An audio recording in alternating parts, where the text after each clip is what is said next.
Bonjour les amis, bienvenue dans le Café Tarot de ce mercredi 28, j'espère que vous allez bien. Je suis très heureuse de vous accueillir avec d'autres jeux pour aujourd'hui. On va voir quelles sont les énergies, mais tout d'abord je vous remercie à tous d'être là, d'être fidèles au poste. Ça me fait vraiment très plaisir de vous retrouver chaque matin. Et puis parfois quand j'ai l'occasion, je propose d'autres guidances. De vous retrouver aussi bien sûr dans les guidances privées, ça c'est vraiment la confiance que vous me portez me touche énormément. Donc merci de tout cœur, puis merci pour vos likes, pour vos petits commentaires, pour vos partages, pour tout ce que vous faites pour la chaîne et pour soutenir ce que je propose comme contenu. Alors les amis, on va aujourd'hui utiliser l'oracle de Sceaux, le tarot des cristaux, non attendez, je me trompe de nouveau, Crystal Power Tarot, voilà, ce sera plus facile, et un message de sagesse avec magie de la terre. On va faire un petit peu de place. Et donc, on va commencer avec l'oracle de Sceaux, que vous connaissez tous, bien entendu. On ne la présente plus. Alors, qu'est-ce que l'oracle de Sceaux va nous dire pour aujourd'hui? Pour ce mercredi 28. Mercredi 28. Pour toute la communauté, soyez levant, vous qui passez par là, soyez tous les bienvenus. Plus on est de fous, plus on rit sur la chaîne. Alors, mercredi 28. C'est parti. Bon, je vais essayer de la faire un tout petit peu plus courte qu'hier, parce que je sais qu'il y a quand même des personnes parmi vous qui sont un peu pressées le matin, donc on va pas la faire trop longue. Alors, l'enfermement... La justice, la mélancolie. Ouh les amis, qu'est-ce qui se passe? C'est un oracle qui n'est pas bisounours, ça vous le savez, quand il y a quelque chose à dire, il le dit clairement, franchement. La boule de cristal, attendez, je vais prendre cette carte qu'on va mettre comme ceci, voilà. Ce sera plus facile. La boule de cristal, les tromperies, la réflexion. Et la sérénité. Ouf, ouf. C'est la dernière carte et elle est bonne. Bon, c'est pas ça, si elle avait été mauvaise, eh bien voilà, c'est comme ça, il y a des moments comme ça dans la vie où on peut se sentir triste par rapport à quelque chose qui s'est passé, auquel on se reconnecte, parce que la boule de cristal, bien sûr, parle d'abord d'intuition, quelque chose que vous pressentez autour d'une tromperie, d'une duperie, c'est aussi avec le serpent quelqu'un qui charme, d'accord, et qui va et qui dans votre dos va dire d'autres choses, mais face à vous ça va être des mots gentils, des belles paroles. Bref, peut-être vous sortez de cet enfermement mental qui pour moi a créé un déséquilibre. Je crois pas que... Alors peut-être que parmi vous, il y a clairement des personnes qui ont un proche en prison, c'est possible aussi, ou il y a un procès qui se passe autour de quelque chose quand même d'assez grave à ce moment-là, qui mènerait possiblement à la prison, et ça, évidemment, ça fait mal au cœur, ce sont des moments difficiles à vivre, mais je ne ressens pas ça, honnêtement, pour la majorité d'entre vous. Pour moi, c'est plus... un équilibre qui a été, si pas perdu, en tout cas vraiment bien bousculé. Ça a généré de la tristesse parce que vous avez cru dans une relation, dans quelqu'un, ça peut même être au travail, c'est pas que amoureux, et vous vous rendez compte que cette mélancolie nous parle de beaux moments en fait que vous pensiez avoir passés, et puis au final, vous vous rendez compte que c'était peut-être pas ça. Et là, il y a une réflexion, il y a clairement une réflexion qui se fait, un besoin de se recentrer. On a ce personnage qui est en pleine séance de méditation, pour y voir plus clair, pour dire, bon, qu'est-ce que je dois penser de cette histoire? Comment je dois voir les choses pour moi me sentir bien par rapport à ce qui s'est passé? Parce que parfois, vous savez, les choses paraissent un peu énormes, et puis on se rend compte en réalité que on doit en prendre et en laisser, que oui, il y a eu peut-être beaucoup de négatifs, mais qu'en réalité, dans cette situation, il y a aussi eu quelque chose de positif qui vous a permis de grandir, de voir les choses autrement, et du coup d'amener une sérénité par rapport à ça. Pour moi, là, il y a clairement des personnes qui tournent la page de quelque chose qui a été difficile, parce qu'elles ont eu l'intuition de quelque chose qui n'était pas bon, comme un pressentiment, et puis elles se sont mises à réfléchir, à comprendre les choses, à voir certaines personnes telles qu'elles étaient réellement, et à ne pas entrer non plus dans les cancans, vous savez, dans les choses, c'est un peu une mise en garde pour aujourd'hui, hein. Restez bien à l'écart des personnes qui diffusent des... T'as entendu parler de ce qu'elle a fait, de machin, donc non, ça vous permettra de rester serein, et de ne pas être pris à partie aussi, parce qu'on n'est jamais gagnant en fait quand on participe à ce genre de conversation. On en sort toujours un petit peu comme... ce sont des vampires d'énergie, hein, y a rien à faire. Donc voilà, on vous invite vraiment à...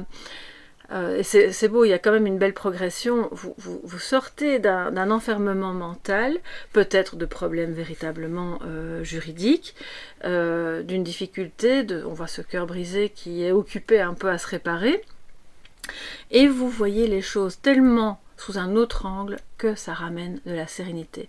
Je pense aussi que vous faites la paix avec quelqu'un qui n'a pas été très chouette avec vous, pour dire ça comme ça, parce que vous parvenez à vous parler, chacun sort de son isolement pour aller vers l'autre et pour dire bon ben je crois que j'ai compris quelque chose, j'ai vu, j'ai ressenti et je pense que maintenant on peut en parler, et si vous ne le sentez pas, prenez-le comme une invitation.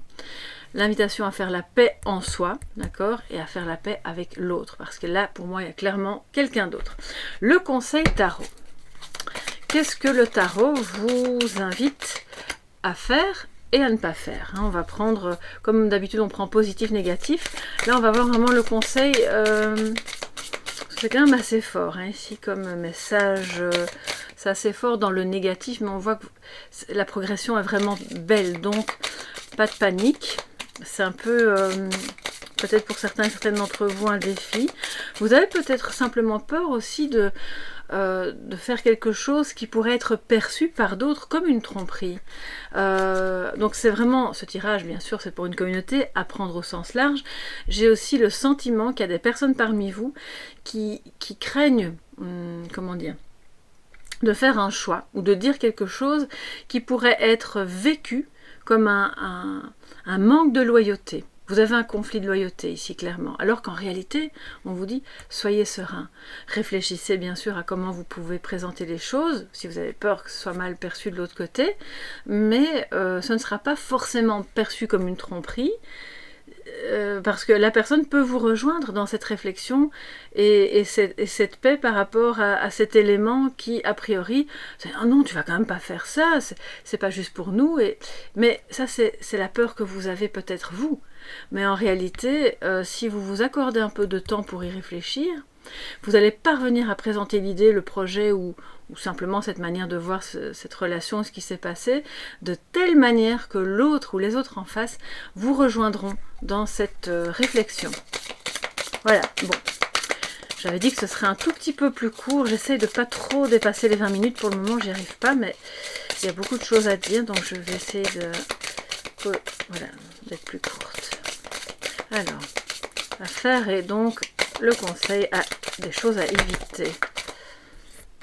Qu'est-ce qu'on a ici? L'empereur, ça concerne un homme. C'est une invitation à être bien sûr dans la confiance en soi et dans la rigueur, sans toutefois verser dans la tyrannie bien sûr. À faire, le conseil vraiment à suivre. Nous avons le pendu qui est dépendu puisqu'il est arrivé à l'envers, d'accord? Donc à faire, c'est vraiment voir les choses sous un autre angle. Ne pas rester comme bloqué ou victime ou dans ce sentiment que, bah, vu ce qui s'est passé, moi je lui parle plus, c'est bon comme ça. Non. Ici, vous avez le pouvoir pardon, de débloquer les choses en parlant. Oui, c'est pour ça que j'ai un chat dans la gorge. En parlant de comment vous... Ça rejoint complètement la réflexion. Hein, comment on peut voir les choses sous un autre angle. Qu'est-ce que cette situation négative, quelle qu'elle soit, à apporter comme positif. Donc c'est la chose à faire, ça, hein, d'accord. Et c'est aussi, en cas de blocage ou de retard ou autre, d'accepter bien sûr, hein, de lâcher prise, de se dire bon, ben, on va pas pouvoir régler ça tout de suite, on reste zen, on avance dans notre réflexion, on garde la sérénité, et à un moment donné, quand ce sera le bon moment, vous pourrez alors vraiment aborder les choses avec cette personne. Alors, à ne pas faire, le 6 de Pentacle qui était à l'envers lui aussi. C'est-à-dire alimenter le déséquilibre. Soit un qui parle tout le temps et puis l'autre qui ne peut pas en placer une, soit trop donner et ne rien recevoir en retour, soit au contraire tout couper et dire bon bah maintenant moi j'ai assez donné, c'est terminé, je ne veux plus entendre parler de cette personne ou de cette situation et je ne donne plus rien et puis ce sera aux autres à...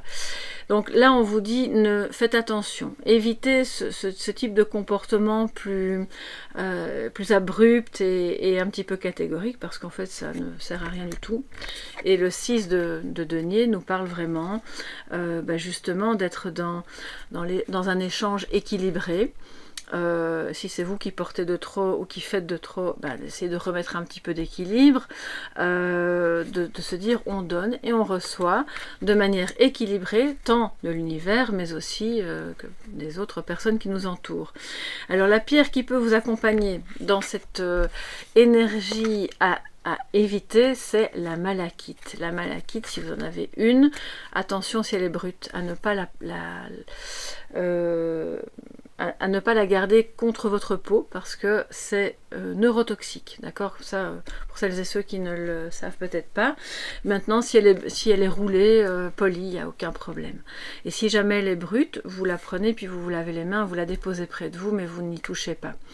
Ensuite, la pierre qui peut accompagner cette belle énergie de ce qu'on vous invite à faire avec le lâcher-prise et voir les choses sous un autre angle, c'est le pendu, la sélénite, une sélénite blanche.